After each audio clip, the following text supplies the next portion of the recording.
தங்கர் பச்சானுடைய மகனான விஜித் பச்சானை வந்து கதாநாயகனாக அறிமுகம் செய்தவர் அவங்க அப்பாவுடைய குணத்தை படத்தினுடைய டைட்டிலாக வச்சுருக்கார். பேரன்பும் பெருங்கோபம் கொண்டவர் தான் தங்கர் பச்சான். அவரோடு நல்லா நெருங்கி பழகியவர்களுக்கு அது தெரியும். அவரை பொறுத்த வரைக்கும் அன்பு காட்டுறதுலையும் அவருக்கு நிகர் அவர் தான். கோபம்னாலும் இதே இந்த அரங்கிலேயே கூட பல முறை அவர் வெடித்து சிதறியதெல்லாம் நீங்கள் பார்த்துருப்பீங்க. அந்த மாதிரி கோபத்தை வந்து காட்டக்கூடிய ஒரு மனிதர் அவர்.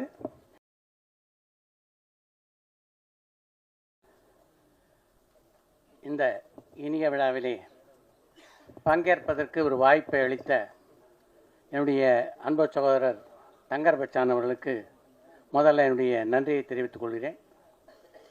இந்த திரைப்படத்தை பற்றிய செய்திகளை உலகம் முழுவதும் எடுத்து செல்ல இருக்கின்ற ஊடக நண்பர்களுக்கு என்னுடைய இனிய மாலை வணக்கம். மேடையில் நிறைய பேர் இருக்காங்க. இதில் வந்து பல பேர் மிகச்சிறப்பாக பேசக்கூடியவர்கள். இவங்க எல்லாருடைய பேரையும் நான் சொன்னால் அதுக்கே டைம் கம்மியாகிடும். அதனால் மேடையில் இருக்கின்ற அனைவருக்கும் என்னுடைய இதயபூர்வமான வணக்கங்களை தெரிவித்துக் கொள்கிறேன். வணக்கம். பொதுவாக இந்த டீசர்லாம் பார்த்துருப்பீங்க, நீங்கள் பாடலை பார்த்தீங்க. பார்க்கும்போது ஒரு பானை சோறுக்கு ஒரு சோறு பதம் எந்த அளவுக்கு சிறப்பாக இருக்குது அப்படின்றத நீங்கள் தெரிஞ்சிருப்பீங்க. ஆனால் ஒரு பானையும் ருசிக்கக்கூடிய வாய்ப்பு சீமானுக்கும் எனக்கும் அன்பு நண்பர் சிநேகனுக்கும் கிடைச்சது. நேற்று ஒரு புதுமுக இயக்குனர் தன்னுடைய படைப்பில் வந்து இந்த அளவுக்கு ஒரு நேர்மையான படைப்பாக தன்னுடைய படைப்பு இருக்கணும் அப்படின்னு நினைக்கிறதே வந்து மிகப்பெரிய விஷயம். அந்த விஷயத்தில் வந்து சிவபிரகாஷ் இயக்குனர் அவர்களை நிச்சயமாக பாராட்டியாக வேண்டும். அவர் இப்படியெல்லாம் சிந்தித்ததில் வந்து ஆச்சரியப்படுறதுக்கு ஒன்றும் இல்லை. ஏன்னா அவர் வந்து பாலுமகேந்திராவுடைய பட்டறையிலே தயாரானவர். அதை வந்து படம் பூரா பார்க்க முடியுது. இது வந்து ஒரு மிக சீரியஸான படம். அதனால் சிவபிரகாஷும் சீரியஸாக தான் இருப்பார் அப்படின்னு நினச்சேன் நான். ஆனால் அவர் ஒரு சின்ன குறும்புக்காரர் அப்படின்றது இந்த படத்தினுடைய டைட்டில் பார்க்கும்போது எனக்கு தெரியுது. தங்கர் பச்சானுடைய மகனான விஜித் பச்சானை வந்து கதாநாயகனாக அறிமுகம் செய்தவர் அவங்க அப்பாவுடைய குணத்தை படத்தினுடைய டைட்டிலாக வச்சுருக்கார். பேரன்பும் பெருங்கோபம் கொண்டவர் தான் தங்கர் பச்சான். அவரோடு நல்லா நெருங்கி பழகியவர்களுக்கு அது தெரியும். அவரை பொறுத்த வரைக்கும் அன்பு காட்டுறதுலையும் அவருக்கு நிகர் அவர் தான். கோபம்னாலும் இதே இந்த அரங்கிலேயே கூட பல முறை அவர் வெடித்து சிதறியதெல்லாம் நீங்கள் பார்த்துருப்பீங்க. அந்த மாதிரி கோபத்தை வந்து காட்டக்கூடிய ஒரு மனிதர் அவர். இந்த படம் ரொம்ப ஒரு வித்தியாசமான படைப்பாக வந்திருக்கிறது. சில சமயம் வந்து நாம் ஒரு கணக்கு போடுவோம், காலம் அந்த கணக்கை மாற்றும். ஆக்சுவலாக விஜித் பச்சானை வந்து தங்கர் பச்சான் தான் அறிமுகப்படுத்துவதாக இருந்தார் அவர் ஒரு படத்தில். ஆனால் காலம் அதை மாற்றி இந்த படத்திலே அவர் அறிமுகம் செய்ய வைத்திருக்கிறது. அதுவே விஜித் பச்சானுடைய முதல் வெற்றியாக நான் பார்க்கிறேன். ஒரு புதுமுக நடிகருக்கு இப்படிப்பட்ட ஒரு கதாபாத்திரத்தில் நடிக்கக்கூடிய வாய்ப்பு அமையிறது இருக்குல்ல, அது ரொம்ப பெரிய விஷயம். அந்த வாய்ப்பை மிகச்சரியாக பயன்படுத்தி கொண்டிருக்கிறார் தங்கர் பச்சானுடைய அருந்தவ புதல்வர். ஏன்னா இது மாதிரி படத்தில் தான் முதல் படத்துக்கே வந்து ஒரு கடுமையான உழைப்பு தேவைப்பட்டது. இந்த படத்தில் அதை வந்து முழுமையாக அவர் செலுத்தியிருக்காரு. அதே மாதிரி இந்த படத்தில் கதாநாயகன் நடித்த ஷாலியும் மிகச்சிறப்பாக நடிச்சிருக்காங்க. ஏன்னா இந்த புதுமுக நடிகளை பொறுத்த வரைக்கும் முக்கியமான விஷயம் என்னென்னா, இந்த கதாபாத்திரம் இருக்க அது வந்து உங்களை ஈர்க்க வேண்டும். அப்போ தான் இந்த புதுமுகங்கள் வந்து உங்களுடைய மனதிலே பதிவார்கள். இப்போ பாண்டியனை வந்து மண்வாசனை படத்தில் பாரதி ராஜா ஒப்பந்தம் செய்த போது நான் எந்த அளவு மறந்து போனேன் அப்படின்றத பற்றி இங்கே இருக்கிற பத்திரிகை நம்மளுக்குலாம் நல்லா தெரியும். ஏன்னா அதை பற்றி நான் பல முறை பேசியிருக்கேன். அதனால் திரும்ப அதை பேச விரும்பலை. ஏன்னா ஒரு வளையல் கடையில் இருந்த பையன் பாண்டியன் தடால் ஒரு முறை பார்க்குறாரு. பார்த்த உடனே இந்த பையனை கதாநாயகன் போடுறான்றார். அதுதான் என்னுடைய முதல் படம். யோசிச்சு பாருங்கள். தொடர்ந்து படங்கள்லாம் எடுக்கணுன்ற கனவெல்லாம் போயிடுமோ அப்படின்னு நினச்சேன் நான். ஆனால் அப்படிப்பட்ட பாண்டியன் அதற்கு பின்னாலே 85 படங்களிலே கதாநாயகன் நடித்தான் என்றால் அதற்கு முக்கியமான காரணம் அந்த படத்திலே பாண்டியன் ஏற்றிருந்த வீரண்ணன் என்ற கதாபாத்திரம்.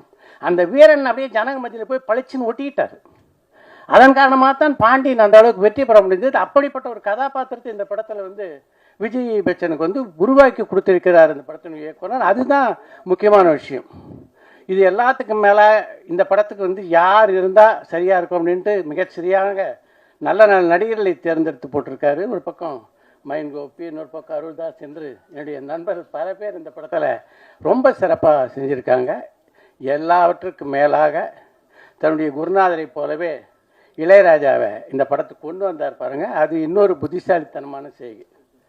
அவர் இளையராஜா ஒரு படத்துக்கு எப்படி உயிரூட்டுவார் அப்படின்றத காலம் காலமாக நம்ம எல்லாரும் பார்த்துட்ருக்கோம். அந்த பணியை இந்த படத்திலையும் அவர் செய்திருக்கிறார். நிஜமாக ஒரு நிறைவான படமாக வந்திருக்கு. உங்கள் அனைவருக்கும் என்னுடைய இதயபூர்வமான வாழ்த்துக்களை பதிவு செய்து விடைபெறுகிறேன். நன்றி, வணக்கம். அனைவருக்கும் இனிய மாலை வணக்கம். தங்கர்பச்சன் சார் ஒரு செம்ம ஃபோட்டோகிராஃபர். நான் அஸ்கனைடராக வேலை பார்க்குறப்ப மறுமலர்ச்சி ஆகட்டும், பாரதி ஆகட்டும், காதல் கோட்டை ஆகட்டும் பார்த்து நான் வியந்து, நம்ம படம் பண்ணால் இப்படி ஒருத்தரோட பண்ணணும். பாரதிலாம் அந்த சாங்கு நிற்பதுமே நடப்பதுமே பிரமாதமாக எடுத்துப்பார். அந்த உலகத்தை அவ்வளோ பாரதி உலகத்தை கொண்டு வந்ததில் அவருடைய மெனக்கடல் ரொம்ப பிரமாதமான மெனக்கடல். அழகி படம் நான் காசி தேட்டரில் பார்த்தேன். ஒரு பழைய காதலியை சாலையில் தார் போடுற ஒருத்தராக பார்க்குற நேரத்தில் அழுது கரைஞ்சு தேட்டரை விட்டு என் பைக்கை கூட எடுக்காமல் நடந்து வீட்டுக்கு வந்துட்டேன். அதுக்கு மேலே என்னால் படம் பார்க்க முடியல. அப்புறம் திருப்பி போய் அந்த படத்தை போய் பார்த்தேன். தமிழ் சினிமாவின் ஆகச்சிறந்த ஒரு படம்னா அது அழகி. என்ன உண்மையான உணர்வோட அப்பா அப்படி எனக்கு இதுக்கு முன்னாடி அப்படி ஒரு பால்ய காதலியை ஒரு சாலையில் ஒரு காதலன் பார்க்கிற ஒரு காட்சி இடம்பெற்றிருக்கா எனக்கு தெரியல. ஆனால் அது மனசில் ஒரு ஆணி மாதிரி அடிச்சது. அது ஒரு விதை. அது மாதிரி அடுத்து பல படங்கள் வருவதற்கான ஒரு விதை ஒரு அழகி அவ்வளோ அழுத்தமாக நந்திதா தாஸோட அது ஊன்றது மிக மிக மிகச்சிறப்பான ஒரு விஷயம். அப்புறம் சொல்ல மறந்த கதை பிரமாதமான படம். ஆனால் எனக்கு பள்ளிக்கூடம் படத்தில் தங்கர்பச்சன் சார் நடிச்சிருப்பார். உண்மையிலேயே நான் சொல்கிறேன், தமிழ் சினிமா ஒரு அற்புதமான நடிகனை தொடர்ந்து பார்க்க தவறிவிட்டது தான் நினைக்கிறேன். என்ன பிரமாதமான ஒரு பெர்ஃபார்மன்ஸ். எனக்கு அதை பார்த்து வியந்து, நீ நடிப்பு கொடுங்க, வாய்ப்பு கொடுங்கன்னு என்கிட்ட கேட்பாரு. ஆனால் ஒரு பலாப்பழத்தை எடுத்துகிட்டு அவர் பேசுகிற காட்சியெல்லாம் பார்க்குறப்ப ரொம்ப பிரமாதமாக இருக்கும். அப்புறம் என்னை ரொம்ப நேசிக்கிற ஒரு மனிதர். வெயிலாகட்டும், அங்காடி திருப்படம் பார்த்துட்டு நேராக என் வீட்டுக்கே ஒரு சால்வையோடு பாராட்டுகிற ஒரு மனிதர். ஏன் 9ஆம் நோட் புக்கு படிக்கலை அப்படின்னு கோவமாக சண்டை போடுகிற ஒரு அண்ணன் மாதிரி. அவ்வளோ இப்போ நான் கோவிடில் உடம்பு சரியில்லாமல் இருந்தப்போ ஒரு ஹோமியோ டாக்டரை சொல்லி அவர் மருந்து அனுப்பிச்சு அப்படின்னு தொடர்ந்து என் மேலே ரொம்ப அன்போடு இருக்கிற அவர் தங்கர்பச்சன் சார். தங்கர்பச்சன் தொடாத துறைகளே இல்லைன்னு சொல்லலாம். அவ்வளோ துறைகளை தொட்டார். எல்லாத்துலேயும் எனக்கு தெரிஞ்சு நல்ல நல்ல விஷயங்களை அவர் செஞ்சுருக்கிறாரு. ஸோ இன்னைக்கு அவர் படங்கள் மீது நம்மளுக்கு கொண்ட பேர் அன்பு இருக்குல்ல, அந்த வாழ்த்துக்கள் விஜித் பச்சானுக்கு மொத்தமாக கைமாறும் அப்படின்னு நான் நினைக்கிறேன். ஏன்னா ஒரு முறை லிங்குசாமி என்கிட்ட சொல்லிட்டு இருந்தார், தவமாய் தவம் இருந்த படம் பார்த்தப்ப ராஜ்கிரண் சார் நடிப்புக்கு யாருமே தியேட்டரில் கைதட்டில் அப்படியே கண்கலங்கி அழுதுட்டு போயிட்டாங்க. அடுத்த படம் சண்டைக்கோழி வருது, அவர் என்ட்ரி ஆனோடனே கைதட்டுறாங்களாம், நிமிக்கிறாங்களாம்.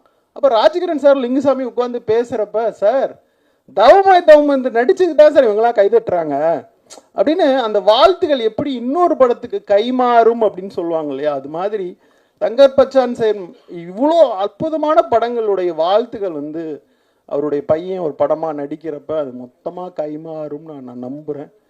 அப்படி வாழ்த்துறேன். இந்த விஷுவல்ஸ்லாம் பார்க்குறப்ப கேமரா ஒர்க்கு ரொம்ப நல்லா இருந்துச்சு. டயலாக்ஸ் உண்மையிலேயே பிரமாதமாக எழுதியிருந்தார் நண்பர் முருகேஷ் பாபு அவர்கள். ரொம்ப பிரமாதமாக இருந்துச்சு. எண்டு வசனம் ரொம்ப சிறப்பாக இருந்துச்சு. தீண்டாமை ஒரு பெருங்குற்றம்ட்டு. ஆனால் தீண்டாமை பெருங்குற்றம் தான் படிச்சுக்கிட்டே இருப்போம். தீண்டாமையை உருவாக்குற ஜாதி பெருங்குற்றம்னு சொல்லணும்.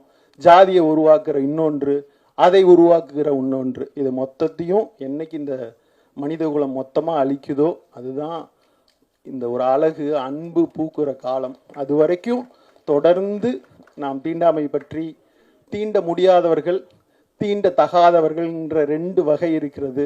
அவர்களிடமிருந்து நம்மளை காப்பதற்காக தொடர்ந்து கலை மூலமாக இது மாதிரியான ஒரு தொடர் படைப்புகளை நிகழ்த்தி கொண்டே இருக்க வேண்டும். டைரக்டருக்கும் சரி, விஜித் பச்சானுக்கும் சரி, இந்த படம் ஒரு முக்கியமான படமாக அமைய வேண்டும் என்று மனதார வாழ்த்துகிறேன். நன்றி, வணக்கம்.